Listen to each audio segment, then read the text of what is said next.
How you doing? I'm Chris Foord with the Doubling O Show. It's a show where we look at people with their hobbies, maybe special interests, or just something like they do very cool with their job or anything like that.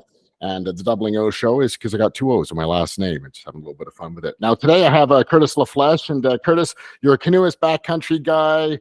What else would you call yourself? How would you label yourself? I typically label myself as an outdoorsman, I guess. Yeah. You're rough and tough Yeah, and rough and ready to go. tough. Yeah. Now you like to do a lot of excursions on your own, whether it's by yourself or with someone else. And I was going to start off. Well, first off, we'll start off. Where's your base right now? I'm about 2.5 hours, 3 hours north of Toronto in North Bay. It's kind of a central location. Yeah. Just outside of cottage country, right? Just outside of cottage country, just north. Yeah. A little bit more rough and rugged up that way. Yeah, a few less cottagers, a few less people on the waters. That's for sure. Now, I want to talk about some of your past excursions, but funny enough, you just went out this past weekend. You went with a friend, and I got a text from you the other day, and it says, "Trip was insane, big challenge of my life, shocking what your body will do to get home." What happened? Yeah, I went out. Actually met a YouTuber, and we started talking about fly fishing, and we kind of missed an opportunity to meet up for fly fishing, and then we just did this plan to go out to Temagami together with another guy and do this 4 or 5 day trip, and it was pretty intense. There were some really extreme portages, and that comment on that text was more of like I was kind of in the middle of the loop of the trip, and you know my mind wasn't trying to quit, but like if I had the choice, if someone's like, "Hey, jump in my plane, I'll fly you home, and we'll have some pizzas," I would have said yes. So just like it's amazing what your body can do when it's forced, when you have no choice but to like progress and move forward. And it's just like pushing your body and mind to its absolute limit. And yeah, it was a pretty amazing feeling to accomplish. So you set out with your friends to go canoeing. What is portaging? Portaging is when you like hit some rapids or a big waterfall or any kind of obstacle, low water, and you have to carry your gear in your canoe or kayak around the obstacle. So you're portaging on trails to avoid obstacles. Now, generally, when you're portaging, I'm just going to start with this for a little bit. I guess when you're carrying the canoe, it's not over your head because you got all your gear in the canoe, I assume, right? Yeah, we have like special packs. So there's like on this trip we did double carries a lot because it was like super high cliffs and treacherous ground with the wet rocks. But if it's nice trail, typically you can do a single carry. So you'd have like a barrel or a pack on your back, and then also lift the canoe over top of your head and walk with both of them. So like my setup, I was doing single carries. My pack was approximately 40 and my canoe is about 45 pounds. So 95 pounds.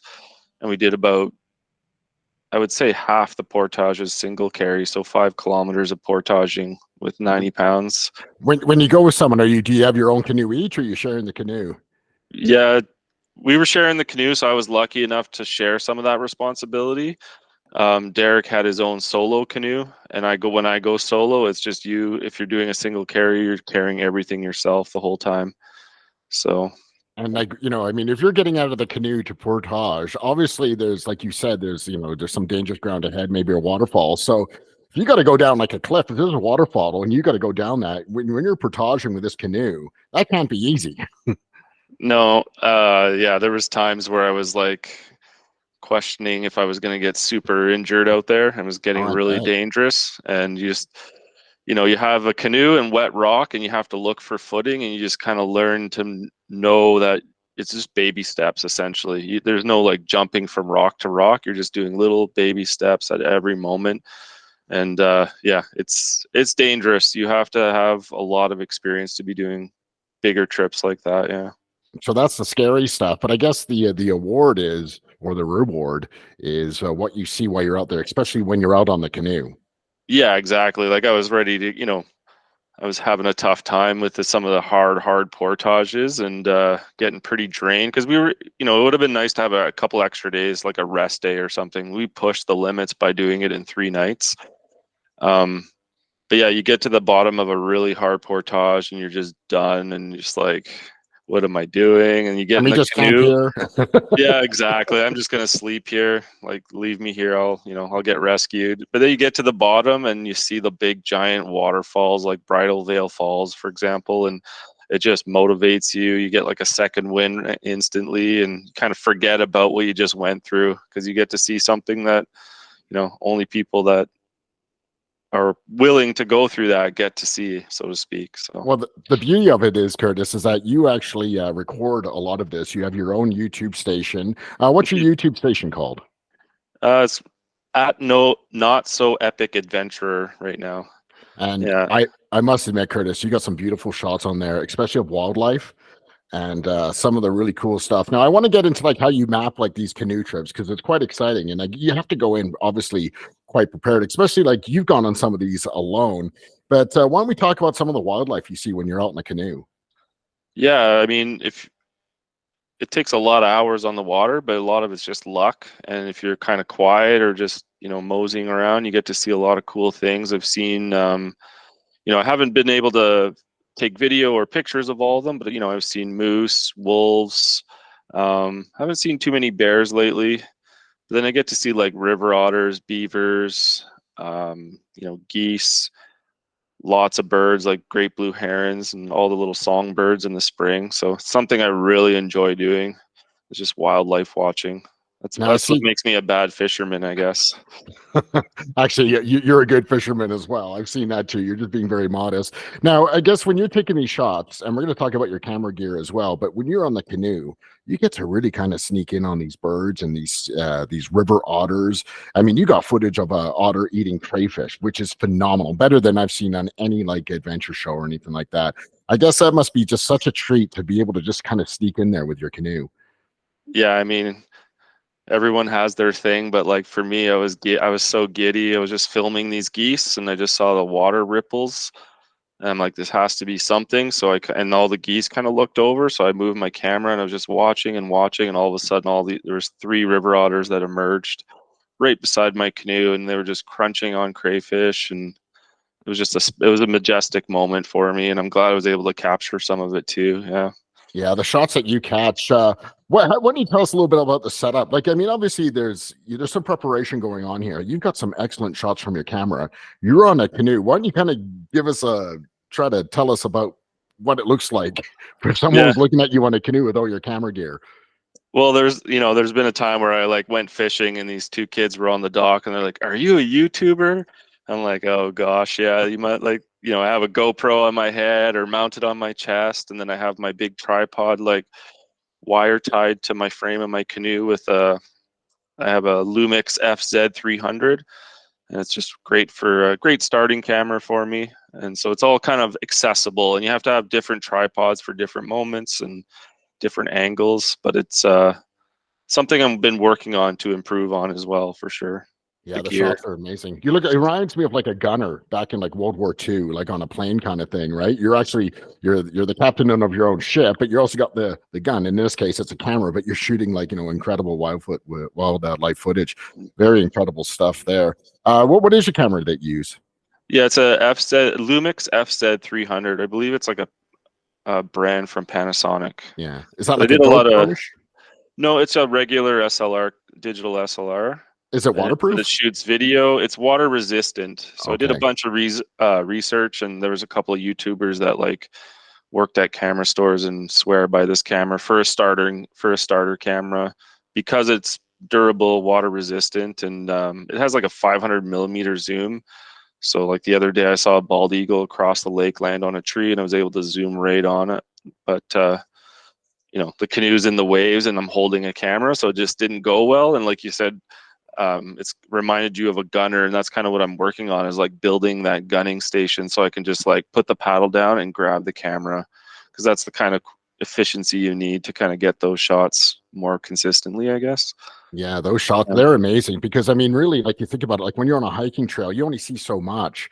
But when you get to sneak up and you're on that boat, that canoe, and you get in there, I mean, it's magical what's out there with wildlife, Oh including yeah. the toads and everything out there. It's a great job. So one of my favorite shots, and this is going to turn into like our next question, is like camping and eating and stuff. But is when you do your fishing, and you have this one shot, and you bring in some fish, and you have it on your camera and stuff, and then you do the catch and release. I love how you see it, you hold it in the water to get the fish so it can get its gills back or it's breathing properly. Then it's an underwater shot of this fish swimming away, and I thought it was just the most amazing thing. Now, Oh yeah. do you ever like, so that's your catch and release? Do you ever catch these fish to eat while you're camping? Yep, I definitely plan specific trips for catch and cooks. Like in the spring and fall, we always do our annual catch and cook for brook trout, and they're a native trout, and they taste amazing. So we usually catch a few and eat them, but and just have them plain or make fish tacos. Um, Usually when I'm alone, if I catch something really big, I'll definitely release it because I'm not going to eat it all, or it's too hot to keep at camp or bears. But it really just depends if I'm hungry or not. Like our last trip, our energy levels were low, and we caught a massive bass at the end of the falls. So we just fried it up with some shake and bake and butter and oil, and it was absolutely amazing. We're just re-energized after that. So yeah. Now, when it comes to the confidence of actually catching a fish, I think I've caught like 2 fish in my whole life. So, like for someone like me, or when you're heading out these excursions, what else are you taking for food in case you don't catch any fish? Yeah, typically, like on this last trip, it was a big trip carrying a lot. If you're portaging, carrying a lot on your back, you want to carry a lot of dehydrated foods, I guess, like lighter foods. So I had a lot of I made some moose jerky, dehydrated some fruit, like dried oatmeal, which is already dehydrated, and things like that that are super light. Sometimes you can get away the first night bringing a steak and some potatoes just to have an epic meal for your first night and get those calories. But for those trips where I'm just doing like 1 or 2 nights in my canoe, that's the luxury of having a big canoe. You can just pack as much as you want. So that's when I'll pack like really big meals. Yeah. So when you're out and about, so let's start at the beginning. Let's talk about okay, I want to go somewhere, and I know you do some alone trips. Do you ever, when it comes to an alone trip, are you looking for a place where you can loop, or are you getting dropped off somewhere and then you get your car somewhere else, or how do you plan ahead going in that, especially into the wild of Ontario? Yeah, I can't remember what book it is, but it's like every great adventure starts with a map, and usually that's how mine start. I go on Google Earth or grab a paper map and just start looking, and then I'll pick something, and then it just all depends. It might have to be a loop if the river current is too strong, so then I'll have to shuttle vehicles or get someone to pick me up. I do those trips once in a while, but they do like logistically they can be tough.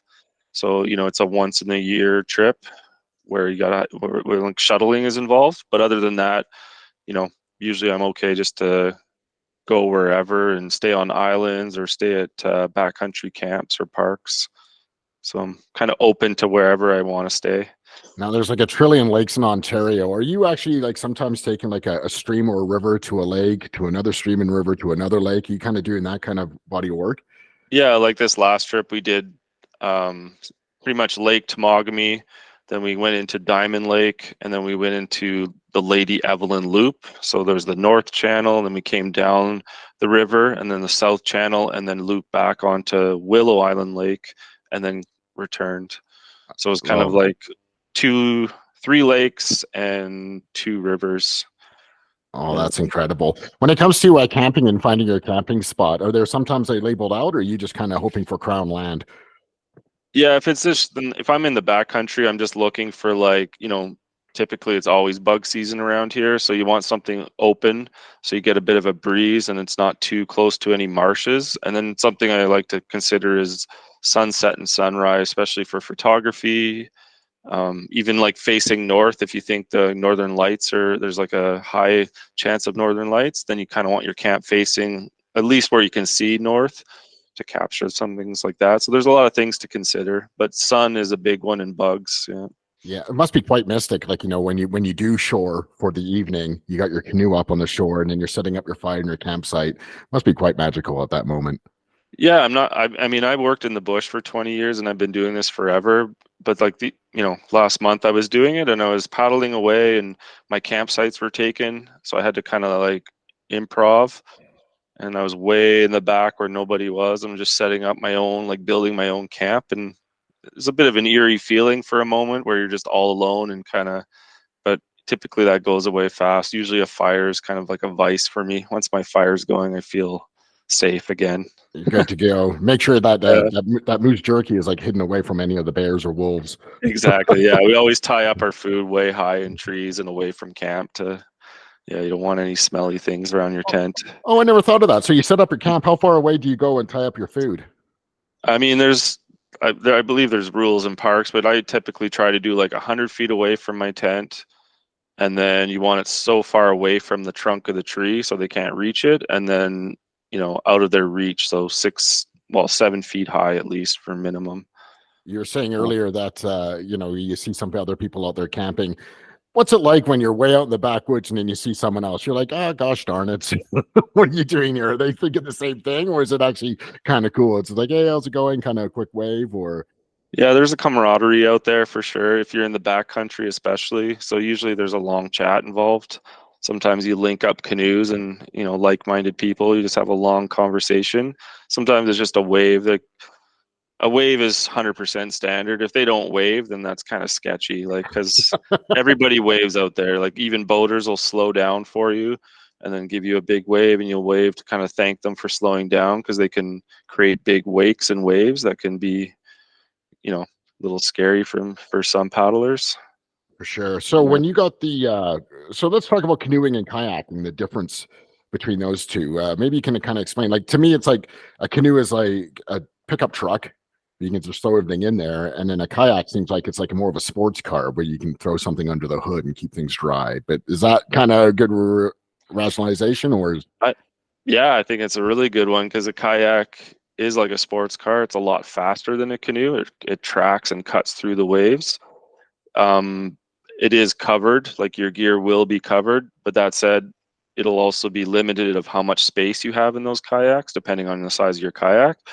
But it is, and you could store things on top a little bit, but then you got like a balance thing going on.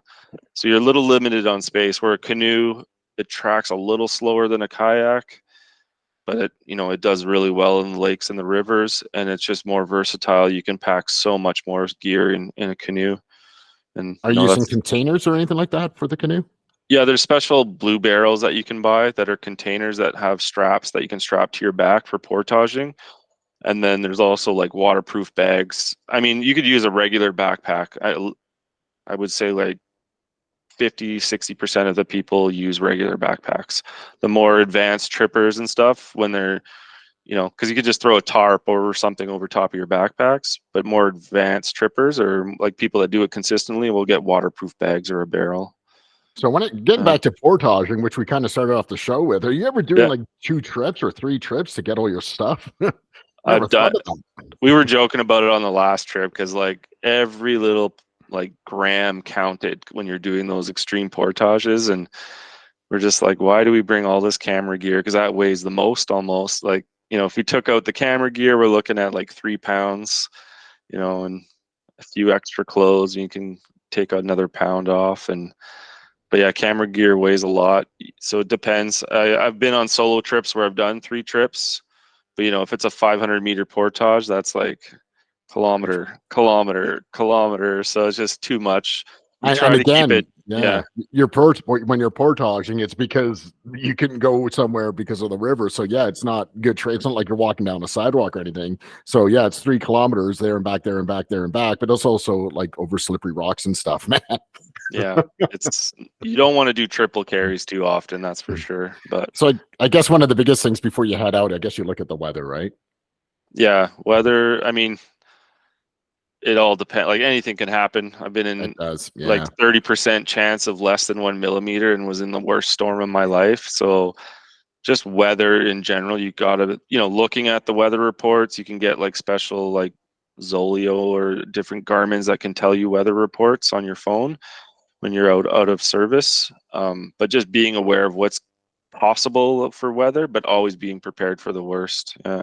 Especially with those little lakes, because I mean they're big lakes, but they're little lakes, and I guess that water once it starts splashing around, those waves must get pretty big out there. Yeah, Lake Temagami, you get big white caps and then rollers as well. So Ooh. you can get windbound for days where you can't go anywhere. So that's part of your planning. Like, I mean, we got lucky, but we could have been stuck there for an extra day. And So that's when that survival food comes in, I guess, for yeah, sure, you got right? to have a Yeah. little extra survival food, and also like a plan so that people back home aren't worried about you. Like, hey, they're not supposed, they're supposed to be home.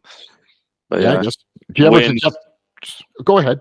I was just gonna say, wind is a huge factor. It can when you're paddling bigger lakes, you should always be looking at the map and like paying attention to bays, the little places you could hide away from the wind for safety. Are you ever contacting rangers when you go out alone or anything like that, or even with a friend, or do you just kind of let your mom and dad know, or your girlfriend, or whoever? Yeah, just mom and dad and girlfriends and stuff like that. Just kind of leave them a map and a plan. Girlfriends like that. Yeah, girlfriends. Gotta let them all know. Yeah. Just don't come and find me at the same time. Yeah. That'd be a big fight. Oh Yeah. man, that's cool. Again, what is your YouTube station again? It's at Not So Epic Adventurer. You can It's find me on Instagram too. Yeah, yeah. Fantastic work, Curtis. Well, thank you so much, time. Again, this is Curtis Lafleche. He's a backcountry outdoorsman, I guess he what he likes to be called. But very fascinating stuff, and I encourage everyone to go check out your YouTube station. Thank you, Chris. Yeah, thanks for having me. It was great.